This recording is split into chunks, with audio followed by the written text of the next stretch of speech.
The morning sun was just rising above the glass roof of JFK Airport.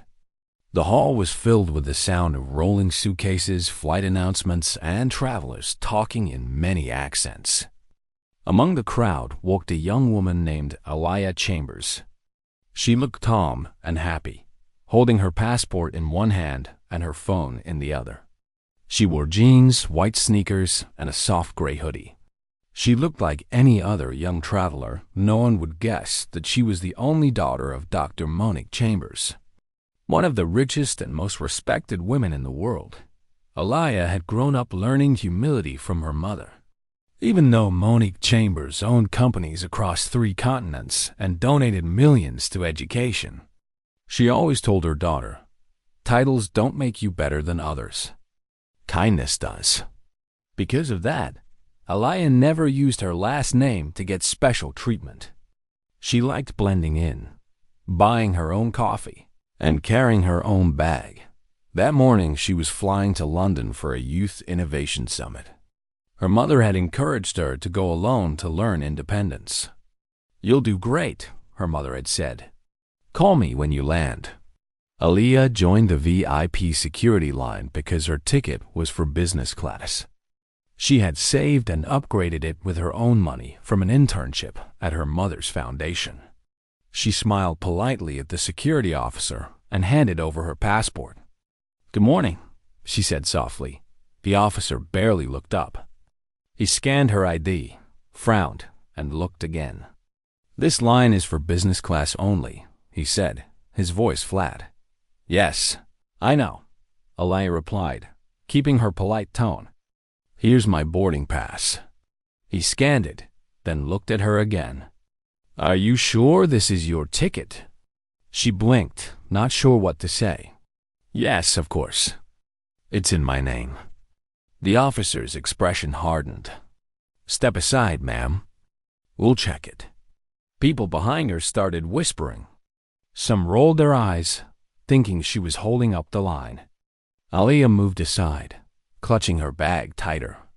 She tried to keep calm, reminding herself that maybe it was just a mixed dash up. Another guard came over, whispered to the first one, and looked at her carefully. "We'll need to see your payment card and ID again," he said. She handed them both. The guard frowned at the gold-colored card. "Whose card is this?" he asked suspiciously. "It's mine," she said quietly. The guard raised his eyebrow. "You're saying you paid for a business class ticket with this card?" "Yes," she answered, her voice a little shaky now. "Is there a problem?" He crossed his arms. "We've had cases of stolen cards used by young people pretending to be travelers. We just need to be sure." Aliyah felt her chest tighten. She looked around and saw people staring. Some looked sorry for her, but most just seemed curious. Her throat felt dry. "I didn't steal anything," she said, trying to stay calm. "You can call the airline to check." The first guard smirked slightly. "We'll see about that. Open your bag." She unzipped her backpack slowly.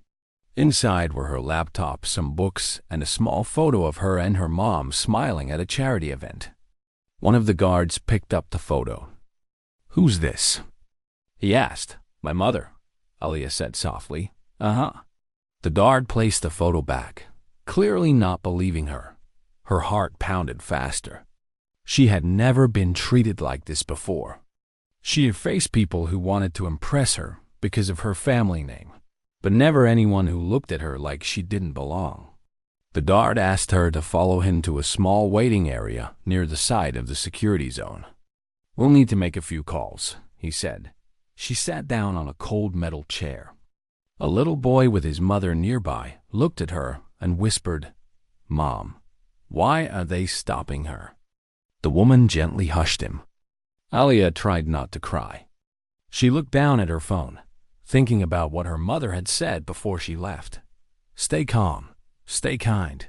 She took a deep breath and said softly, "Excuse me, may I please call my mother?" One of the guards laughed under his breath. "Sure, go ahead. Let's see who she is." Aliyah's fingers shook as she dialed. Her mother picked up after one ring. "Hey, sweetheart, are you boarding already?" Aaliyah's voice broke slightly. "Mom, they pulled me out of the line. They said I can't be in business class. They're checking if I stole my own ticket." There was silence on the other end of the line. For a moment, Aaliyah thought the call had dropped. Then her mother's calm voice came through, deep and controlled. "Where are you exactly?" "By the security desk near Gate C," Aaliyah whispered. Her mother took a quiet breath. "Stay right where you are. Don't argue, don't explain. I'll handle it." "But Mom—" "No, honey," Dr. Monique Chambers said firmly. "Stay put. I'll be there soon." Aaliyah ended the call. The guard looked amused. "Your mom's coming to rescue you?" he said, half mocking. Aaliyah didn't answer. She just sat there, her hands clasped together, eyes fixed on the floor.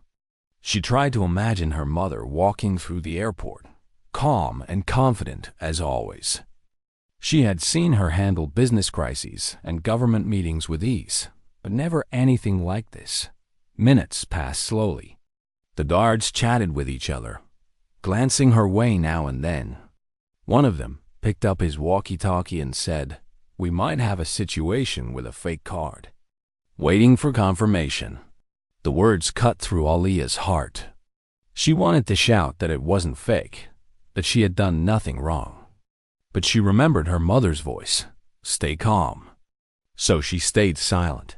Across the hall, people kept walking past, rushing for their flights. Nobody knew that the quiet young woman sitting there could buy the entire airline with her family's money. To everyone else, she looked like just another passenger facing an inconvenience. But to Aaliyah, it felt like something much deeper. It felt like being judged for who she was, not what she did. After what felt like an hour, the same guard returned. "Still waiting for verification," he said. "You might miss your flight?" "I hope not," Aaliyah said softly. "It's important." He shrugged. "Maybe next time you'll book economy," he muttered. Her heart sank. She wanted to cry, but she held it in.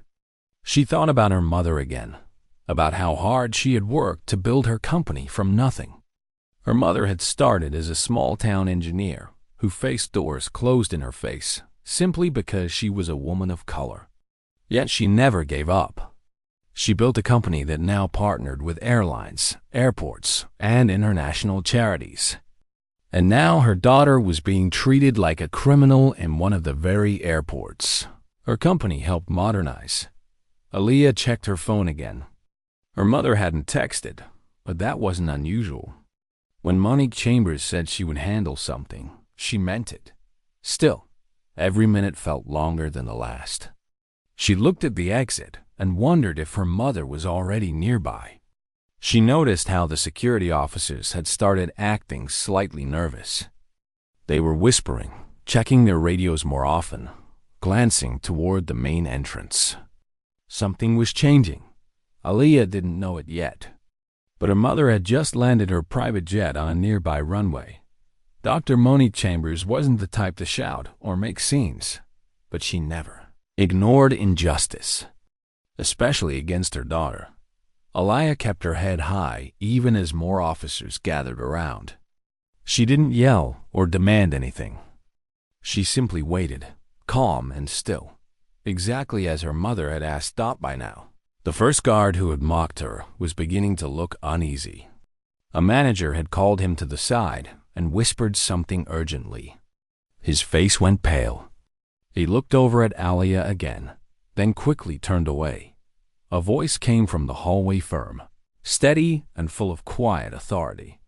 Though Aaliyah couldn't hear the words yet, she recognized that tone anywhere. It was her mother's. Every head turned toward the glass doors as the sound of footsteps grew louder. The security area suddenly felt different, tense, alert, and silent.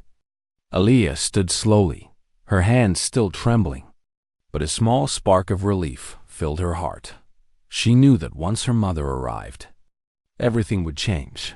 The officers didn't know it yet, But the woman walking toward them was not just any mother coming to help her child. She was the reason their airline even existed in the first place.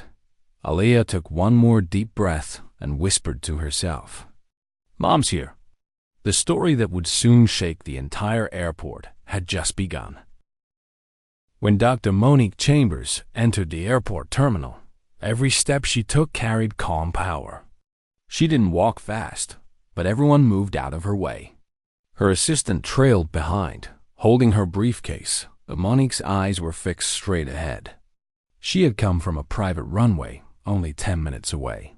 She had left an important meeting with international investors the moment she got her daughter's call dot as she approached the security zone. The same guards who had stopped Aliyah stood stiff and silent. They had already been warned that a VIP visitor was on the way. Though they didn't yet understand who she was, Monique showed her ID to the airport manager, who came running to greet her. "Dr. Chambers, this way, please," he said nervously. She nodded once and walked through the metal detector without pause. Her calm face showed no anger, only deep disappointment. When she saw Aliyah sitting quietly in the corner with red eyes, something inside her shifted. Her daughter stood the moment she saw her. "Mom," she said softly. Monique opened her arms and hugged her. "You did well," she whispered. "You stayed calm." Then she turned to the officers. "Which one of you questioned my daughter?" No one answered. The silence was heavy. One guard stepped slightly back. Another avoided her eyes. The senior officer tried to speak, but his voice trembled. "Ma'am, we were just following procedure." There was some confusion about her ticket. Monique's expression remained steady. A confusion that lasted nearly an hour? She asked. "And you thought it was reasonable to accuse her of theft without proof?"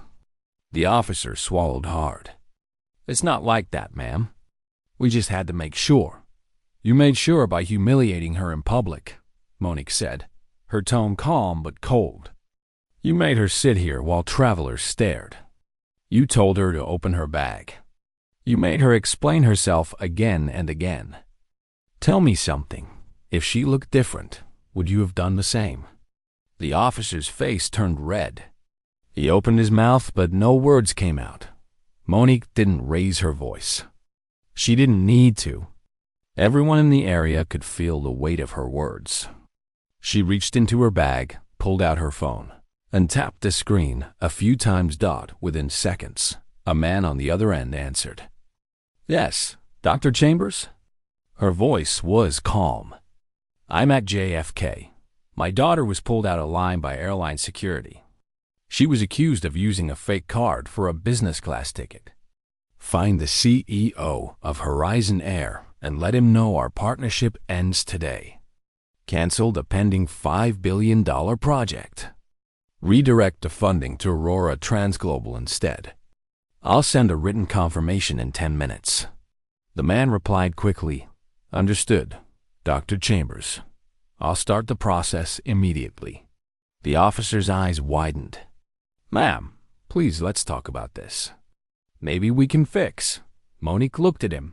"Fix? The problem isn't just my daughter's treatment. It's a system that allows your people to decide who belongs by how they look. I can't fix that with an apology, but I can choose who I do business with." A hush spread through the hall.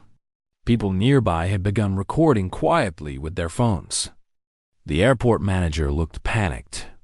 "Dr. Chambers, we sincerely apologize for this misunderstanding. Please, if we could discuss privately." Monique shook her head. "This was public humiliation. The apology will also be public." She turned to Aliyah. "Sweetheart, are you ready to leave?" Aliyah nodded slowly. She felt proud, but also emotional. She hadn't seen her mother this serious since the day she testified before Congress about aviation safety reforms. Monique took her hand and began walking toward the exit. Before leaving, she stopped and looked back at the guards one last time. Her tone softened, but her words still carried strength. "You'll remember this day," she said quietly. Next time you see a young woman traveling alone, you'll think before assuming she doesn't belong, because she just might be the reason your company exists. With that, she and Alea walked away. By the time they reached the car waiting outside, the news had already started spreading online. Someone had posted a short video of Monique's calm confrontation. Within hours, headlines appeared. Security detains billionaire's daughter. Airline loses $5 billion deal after one phone call. But inside the car, none of that mattered. Monique looked at her daughter and smiled faintly. You handled yourself well, Alea. I'm proud of you. Alea looked down, still shaken. I didn't want to cry in front of them, she admitted softly. Her mother reached over and held her hand. You didn't need to cry. You stood with dignity. That's what matters. They drove in silence for a few minutes. The city skyline passed by outside the window. Alea finally said, Mom, you didn't have to do all that. You could have just made them say sorry. Monique turned her head slightly, looking at her daughter with gentle eyes. Do you know what I learned, honey? She said. Sometimes, when people don't listen to your words, you have to let your actions speak for you. Money is power, yes, but it's also a responsibility. I won't let it stand behind silence when injustice happens. Alea nodded slowly. She thought about everything her mother had done, not for revenge, but for respect. For years, Monique had used her wealth to build schools, hospitals, and training programs for people who were often ignored. And now, she had used it again, not to show anger, but to show that dignity was priceless. When they reached the family jet, Monique turned to her daughter again. Are you still going to London? Alea hesitated. I don't know. I don't feel like it anymore. Her mother smiled softly. Then we'll go together. You can rest, and I'll attend your summit with you. I think the world could use another lesson in respect. Alea's eyes brightened. She smiled for the first time since morning.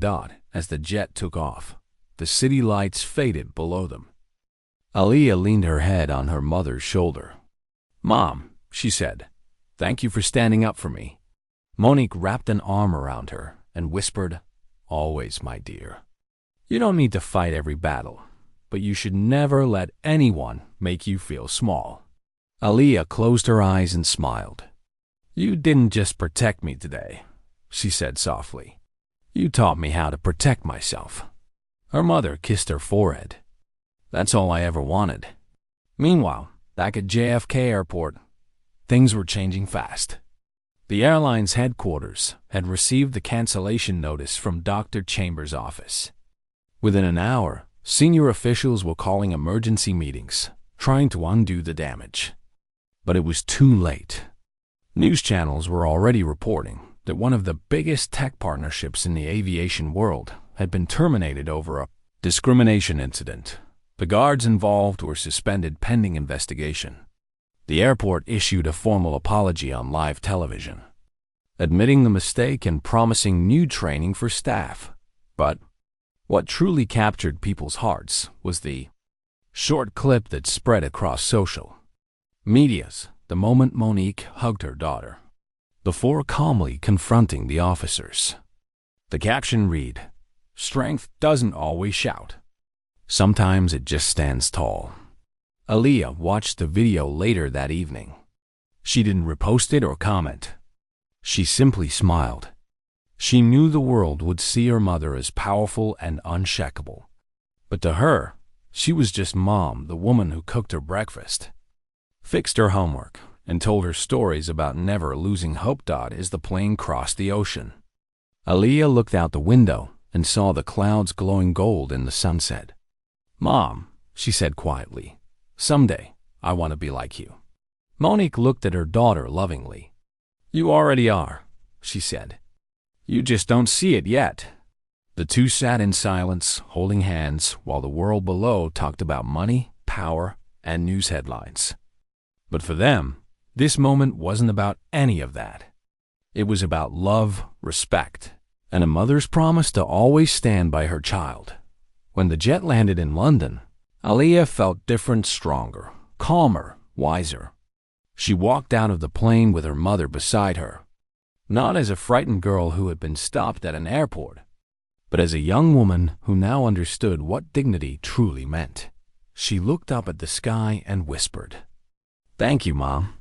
And somewhere deep inside, Monique smiled to herself, because she knew that one day, when her daughter faced the world on her own, she would do the same: stand tall, speak softly, and never forget her worth.